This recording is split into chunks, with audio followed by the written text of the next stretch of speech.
जो लोग ठीक हो गए आईबीएस से, जिनकी ज़िंदगी मैंने बचा ली, और जहाँ से भी ठीक हुए हों, किसी भी तरह से ठीक हुए हों, जो भी लोग ठीक हो गए, अपनी ज़िंदगी में जो कुछ अचीव करना चाहते थे, हाँ, कई साल तक परेशान रहे, उसके बाद बहुत झेला, बहुत तकलीफ़ में रहे, घर वालों की गालियाँ सुनी, डॉक्टरों के ताने सुने, रिश्तेदारों के बहाने सुने, उनकी भी बहुत सारी अलग-अलग तरह की बातें सुनी कि तुम तो हमेशा यही लेके लटके रहते हो।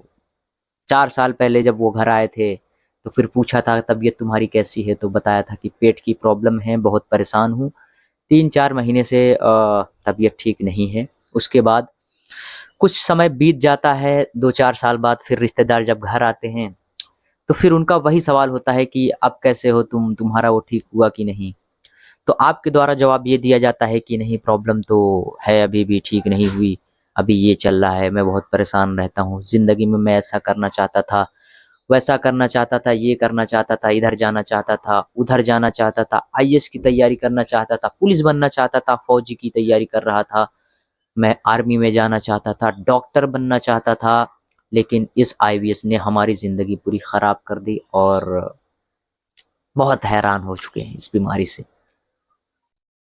तो मरीजों के जो रिश्तेदार हैं, उनके द्वारा ये कहता है, अरे तू तो हर वक्त, तुझे कोई दिक्कत नहीं है, तू बेमतलब सोचता रहता है, सब ये जो कहानी है सब तेरी ऐसे ही बनी बनाई हुई है, तू फालतू में सोचता है, इसी की वजह से है। लेकिन आईबीएस का जो मरीज होता है वो भी यही सोचने लग जाता है कि शायद मैं ही हूँ जो कि सोचता रहता हूँ, डॉक्टर भी यही बोलता है, घर वाले भी यही बोलते हैं, हर तरह के इंसान जो भी मिलते हैं, दोस्त से लेकर रिश्तेदार तक, माँ बाप से लेके बहन भाइयों तक, घर में चाचा चाचियों से लेकर फूफी बुआ तक, हर शख्स यही कहता है कि तुम ज़्यादा सोचते हो सकता है मैं ज़्यादा सोचता ही होऊंगा, लेकिन अभी उसको कहाँ पता कि इतने ज़्यादा डॉक्टरों का चक्कर काटना है या काट चुका है, बड़े बड़े हॉस्पिटल्स का चक्कर उसने काटा, साइकेट्रिस्ट को दिखाया, गैस्ट्रोलॉजिस्ट को दिखाया, होम्योपैथिक डॉक्टर को दिखाया, 4 साल से तो इलाज कर रहा है, कहाँ ठीक हुआ।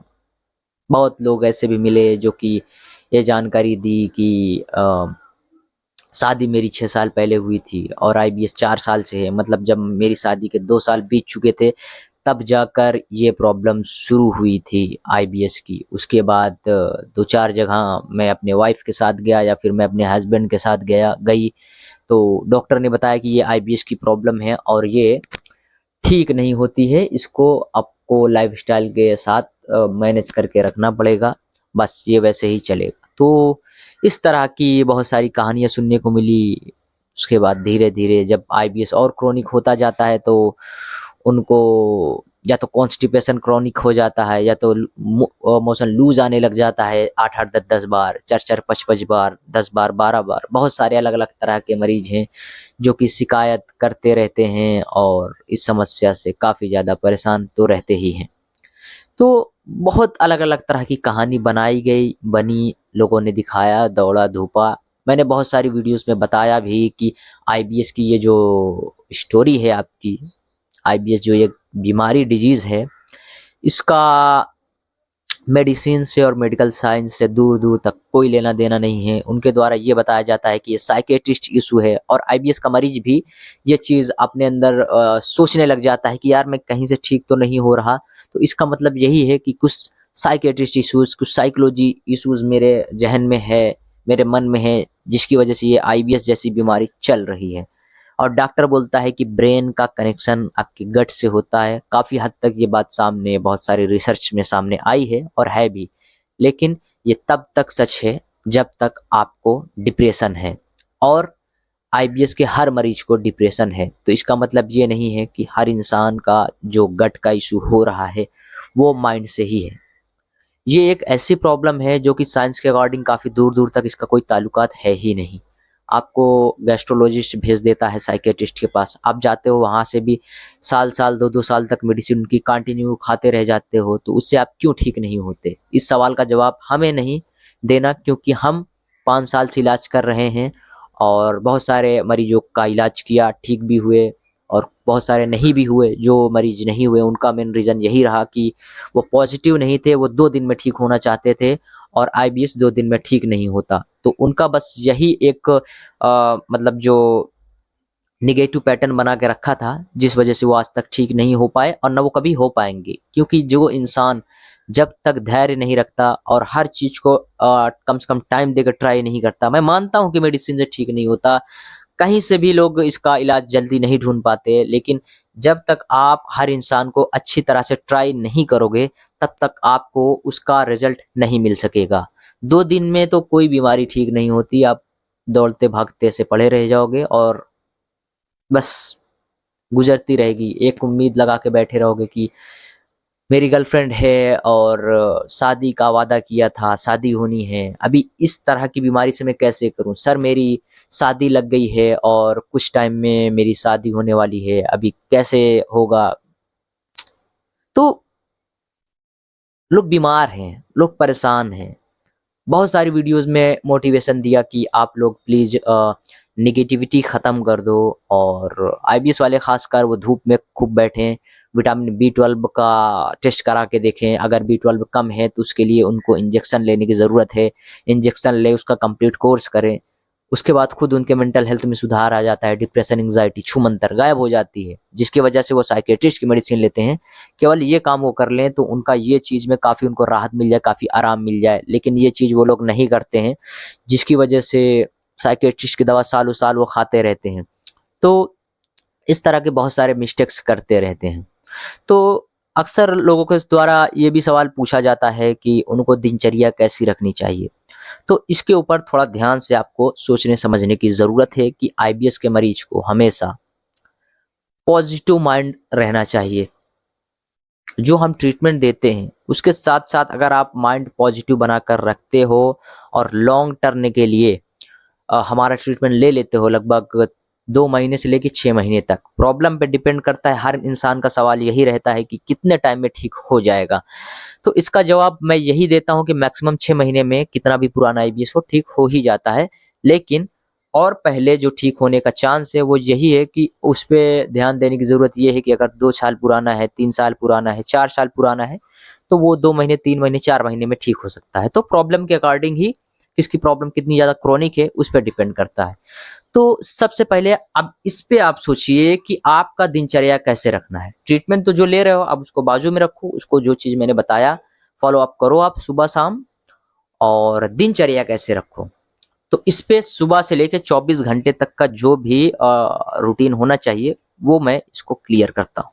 तो आईबीएस के मरीज को हमेशा सुबह के टाइम एक निर्धारित समय पर उठ जाना चाहिए।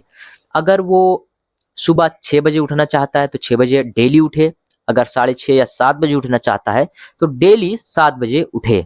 ऐसा नहीं कि कभी वो 6:30 बजे उठ रहा है तो कभी 7:30, कभी दिन के 10 बजा दे रहा है तो कभी सुबह 5 बजे ही उठ जा रहा है। ये सब बंद करना पड़ेगा। अलार्म की हेल्प ले सकते हो आप अगर आप खुद से नहीं कर सकते। तो इसमें हमेशा एक टाइम का शेड्यूल रखो। सबसे पहले सुबह उठो, उसके बाद आईबीएस के मरीजों को हमेशा फाइबर वाली चीज़ें ज़्यादा खानी चाहिए। तो इसमें सबसे पहले जो हम ट्रीटमेंट देते हैं उठने के जस्ट बाद खाली पेट उस ट्रीटमेंट को आप फॉलो अप करो।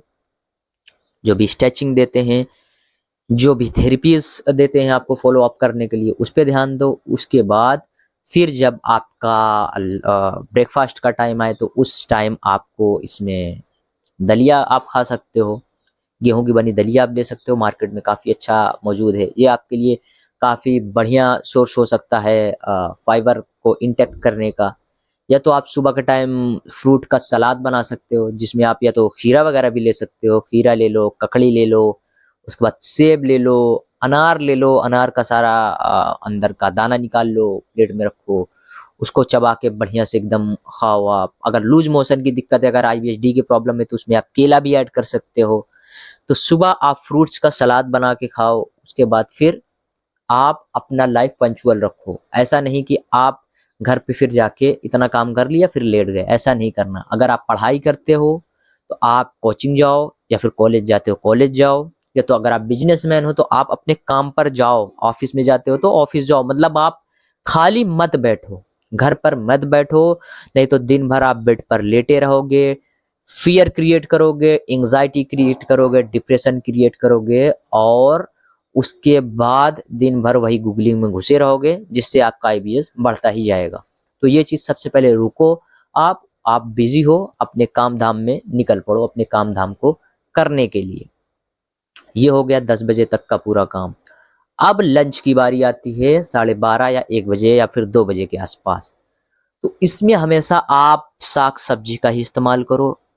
इसमें आप रिफाइंड ऑयल से बने किसी भी खाने को मत खाओ। मिल्क से बने किसी भी प्रोडक्ट का इस्तेमाल मत करो। इसमें केवल और केवल दही का इस्तेमाल करो, वो भी खाना खाने के बाद, जो कि एक प्रोबायोटिक का काम करता है, आपके गट में गुड बैक्टीरिया का फ्लो बढ़ाता है, जो कि आप एंटीबायोटिक दवा खा खा कर खत्म कर चुके होते हो। इस चीज के लिए वो होता है। तो ये हो गई लंच की बारी। लंच में आप सब कुछ खाओ, बस 2-3 तरह की चीजों को अवॉइड करो, जो कि अभी मैंने बताया। Milk product first. Second product जो रिफाइंड ऑयल से प्रोसेस्ड चीजें हैं उसको बैंड कर दो, उसको इस्तेमाल मत करो।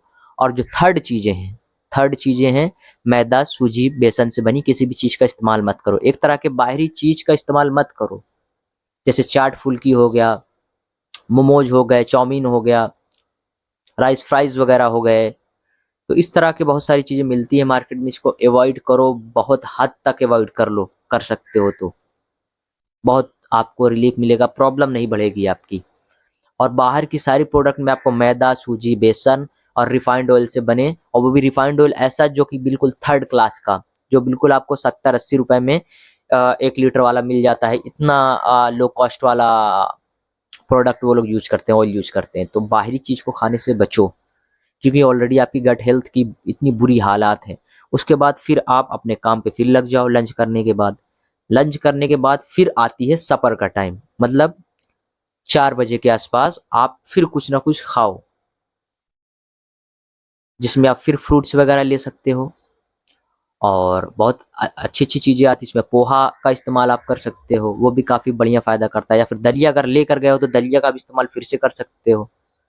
तो ऐसा आपको रूटीन रखना है। फिर उसके बाद आप घर आओ।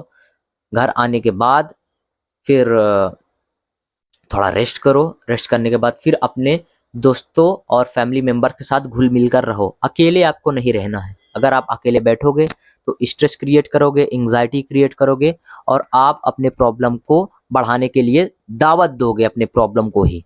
तो खाली मत बैठो, बिजी रहो टोटल। और जो ट्रीटमेंट हम दे रहे हैं उसको फॉलो अप करते जाओगे तो खुद ब खुद देख लोगे कि 2 महीने, 3 महीने, 4 महीने में आपको इससे काफ़ी ज़्यादा आराम होने लगा।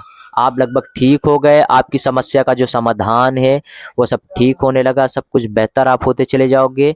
और डेली आपको कवर अप मिलने लगेगा। इससे डेली रिकवर आप होते रहोगे और आपकी समस्या का समाधान जो है वो होता चला जाएगा।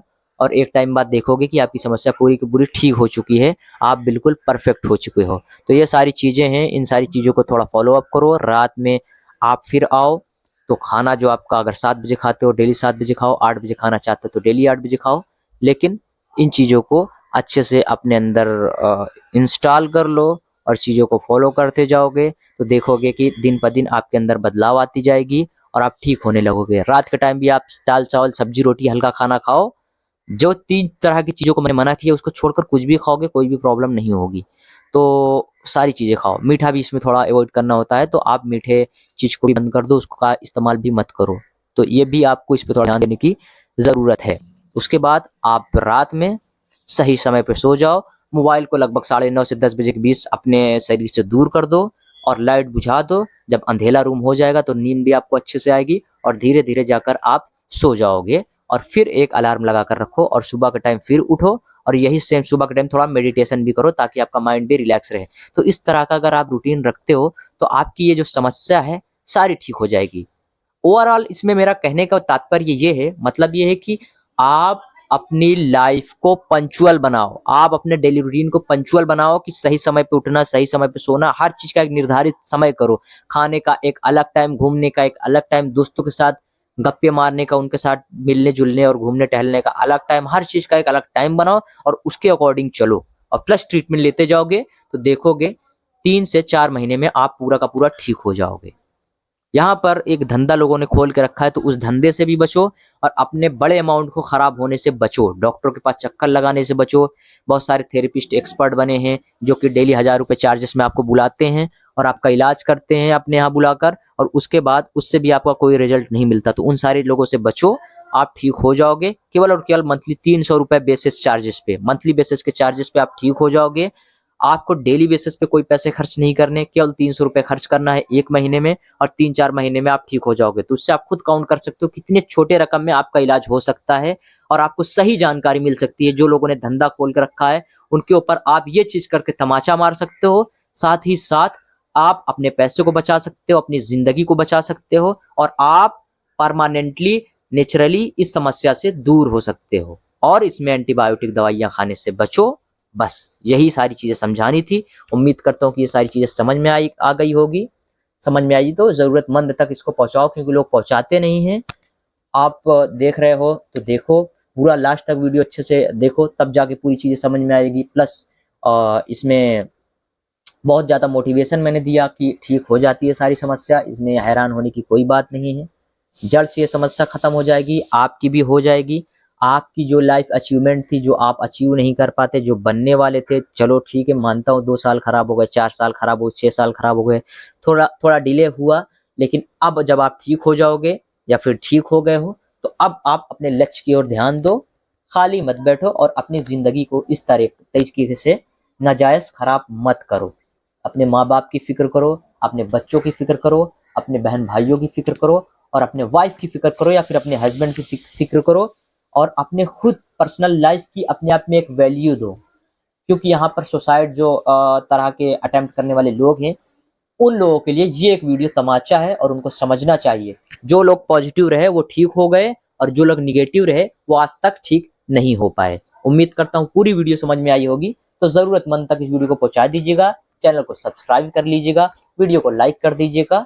मिलते हैं दोस्तों आपसे अगले वीडियो में, तब तक के लिए बहुत बहुत शुक्रिया।